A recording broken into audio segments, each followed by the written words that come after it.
pero mapera ang paglingkod sa templo. Meron ba tayo ganitong klase ng pari ngayon?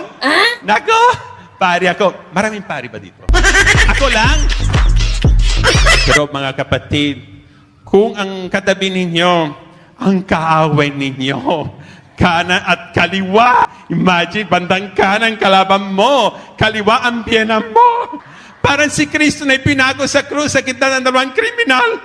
Huwag ninyong bilisan ang tanda ng krus. Kasi napansin ko ng isa, no? Nandyan, tapos nandito ang kaaway niya, nandito ang ibang kaso niya. Sa ngalan ng Ama at ng Anak at ng Espiritu Santo. Amen. Bawal masuntok at masiko. Muli nagtanong ang abogado, sino ang aking kapwa?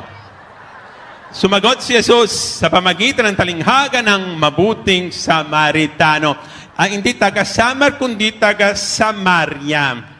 Anyway, may isang lalaki na nalakbay mula sa Jerusalem patungong Jericho. Importante ito, sa Jerusalem sa taas, Jericho sa baba. Ito isang matarik at pababa na dahan, 24 kilometers. Halimbawa, from Baguio hanggang Agoo. Alam ba niyo na saan ang Agoo? Noon na nagkaroon ng peke na apparition ni Mama Mary. Ayan.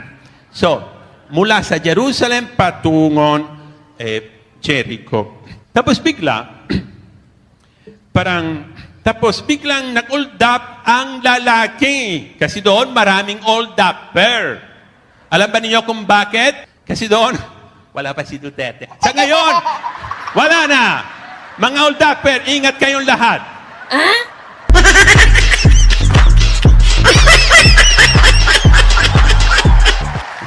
Bigla ng hold up ng lalaki, kinuha nila ang kanilang pera, asno, pati damit, pati underwear. Kawawa talaga ang lalaki nito.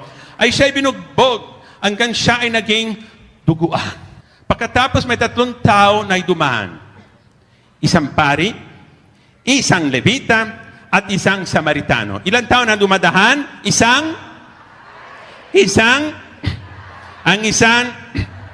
Tingnan natin ang kanilang ginawa. Una, ang pari. Nakasulat na ang pari ay bumaba mula sa Jerusalem patungo sa Jericho. Ibig sabihin, katatapos lamang ng kanyang ministeryo sa templo at pabalik sa kanyang bahay sa Jericho. Ang mga pari noon ay naghahali ng mga ayop at insenso sa dambana ng templo ng Jerusalem. Hindi uminto ang pari para tulungan ang biktima ng old upper, kundi lumipat sa kabilang dahanan. Kasi takot siya sa dugo. Bakit? Ayon sa batas ng mga pari, noon, kapag siya ay naawakan ng dugo, sila ay magiging marumi at hindi makapaglingkod sa templo sa loob ng 7 araw. Para sa kanya, mas importante ang paglilingkod sa templo kaysa ang paglilingkod sa kapwa-tao. Dahil magastos panlingkuran ang kapwa, pero mapera ang paglingkod sa templo.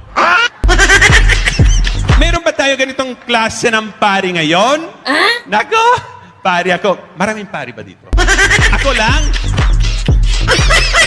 Thank you, God, for everything.